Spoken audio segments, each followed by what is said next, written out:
राज्य सरकारनं महिलांसाठी विशेष अशा लाडकी बहीण योजनेची जी आहे ती घोषणा केली। त्यानंतर जर पाहिलं तर यवतमाळसह जिल्हाभरातील सर्वच तहसील आणि सेतू कार्यालयावर मोठी गर्दी जी आहे ती महिलांची या ठिकाणी पाहायला मिळत आहे। मी आज सध्या यवतमाळच्या सेतू सुविधा कार्यालय या ठिकाणी शहरातील सेतू सुविधा कार्यालय त्यासोबतच तलाठी कार्यालयावर सुद्धा अशाच पद्धतीची मोठी गर्दी जी आहे ती महिलांची या ठिकाणी पाहावयास मिळत आहे। साधारणतः गेले 1.5 ते 2 तास झाले या महिला ज्या आहेत त्या या ठिकाणी रांगेत आपला अर्ज घेऊन आहेत। ताई, काय नेमकं अडचणी जात आहेत आणि किती वेळापासून तुम्ही थांबलाय का? मला 1.5 घंटा झाला, 1.5 घंटा झाला मी उभे आहे इथे आणि कालपासून चक्कर मारून आली।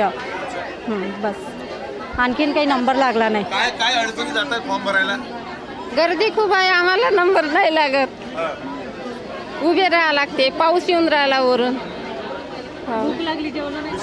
पाहिलं तर गर्दी मोठ्या प्रमाणात आहे, त्यामुळे महिलांना तात्काळ या ठिकाणी राहत आहेत। सेतू सुविधा केंद्राचे संचालक आपल्यासोबत आहेत। काय अवस्था परिस्थिती सध्या या संपूर्ण लाडकी योजनेच्या संदर्भात अर्ज घेण्याची आहे? वेबसाईटवर काय त्याचा परिणाम झाला आहे? असं आहे की 1 जुलैपासून माझी बहीण लाडकी योजना चालू झाली आहे आणि महिलांची प्रचंड गर्दी ते येऊ राहिली आणि याचा कालावधी फक्त 15 दिवस आहे, 15 जुलैपर्यंत। त्यामुळे महिलांची तर गर्दी होत आहे। आता गर्दी झाल्यामुळे साईट एकच आहे ऑनलाईनच्या एका साईडवर पूर्ण अर्ज आपण अपलोड करतो, त्यामुळे सर्व्हर हे खूप डाऊन होत आहे। सर्व्हर डाऊन होल्यामुळे याचा कालावधी खूप वेळ लागत आहे। काल रात्री आम्ही 9:30 वाजेपर्यंत इथं होतो। लोक उत्पन्न दाखले आदिवास आणि विशेष म्हणजे आदिवास यांना लागतो। आदिवासाठी जन्म दाखलाची अट आहे आणि महिलांमध्ये जन्म दाखला अवेलेबल नसतो।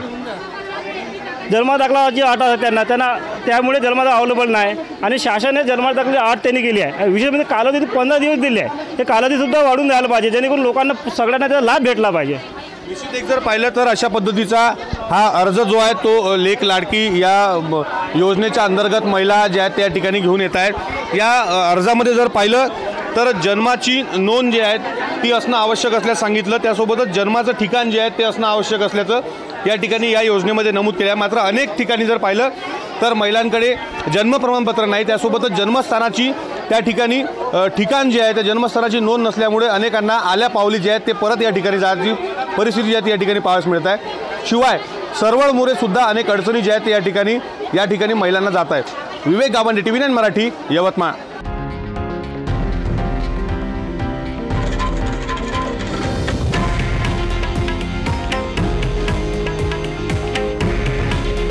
हे आहे देशातील नंबर 1 न्यूज नेटवर्क आणि आपण पाहत आहात TV9 मराठी। काळजी तुमची, हित महाराष्ट्राचं।